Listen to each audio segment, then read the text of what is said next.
মজলুম জননেতা মাওলানা আব্দুল হামিদ খান ভাসানী, যাকে ব্রিটিশ ভারতে গণ আন্দোলনের নায়কও বলা হয়, বাংলাদেশের রাজনীতিতে বেশ গুরুত্বপূর্ণ একজন। জীবনের পুরো সময়টা তিনি সংগ্রাম করে গেছেন অবহেলিত ও মেহনতি মানুষের অধিকার ও স্বার্থ রক্ষায়। মজলুম জননেতার জীবনী এবার উঠে আসছে রূপালী পর্দায়। মাওলানা ভাসানীর জীবনী অবলম্বনে নির্মিত হচ্ছে সিনেমা, নাম ভাসানী, আর এটি নির্মাণ করবেন সৈয়দ ওহিদুজ্জামান ডায়মন্ড। তথ্যটি নিশ্চিত করেছেন নির্মাতা নিজেই। সৈয়দ ওহিদুজ্জামান ডায়মন্ড জানান, 1976 সালে 16 মে ফারাক্কাবাদের বিরুদ্ধে চাঁপাইনবাবগঞ্জ সীমান্তের দিকে একটি মিছিলের আয়োজন করেন মাওলানা ভাসানী।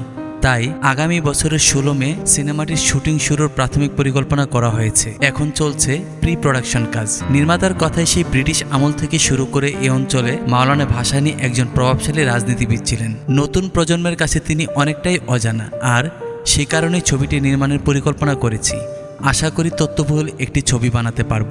জাতীয় চলচ্চিত্র পুরস্কার প্রাপ্ত এই নির্মাতা আরও বলেন, এতদিন রাজনৈতিক বেড়াজালে আটকে রাখা হয়েছিল মাওলানা ভাসানীকে। তাকে নিয়ে সিনেমা বানালে সেটি মুক্তি দিতে পারবে কিনা সেই ভয়ও ছিল, আর এখন আর মাওলানা ভাসানীকে আটকে রাখার শক্তি কারণেই। পরিচালক আরও জানান, ভাসানীর ঘোষণা এখন আসলেও তাকে নিয়ে সিনেমা নির্মাণের স্বপ্ন তার 1.5 দশকের। পর্দায় মাওলানা ভাসানীকে 13 বছর বয়স থেকে তুলে ধরা হবে, আর ভাসানীর চরিত্রে অভিনয় করবেন 3 জন নবীন অভিনেতা। তবে তাদের নাম এখনই প্রকাশ্যে আনতে নারাজ নির্মাতা। তিনি জানান, অডিশনের মাধ্যমে নতুন মুখ চূড়ান্ত করা হবে, আর খুব শিগগিরই বাকি অভিনয় শিল্পীদের নাম প্রকাশ্যে আনবেন।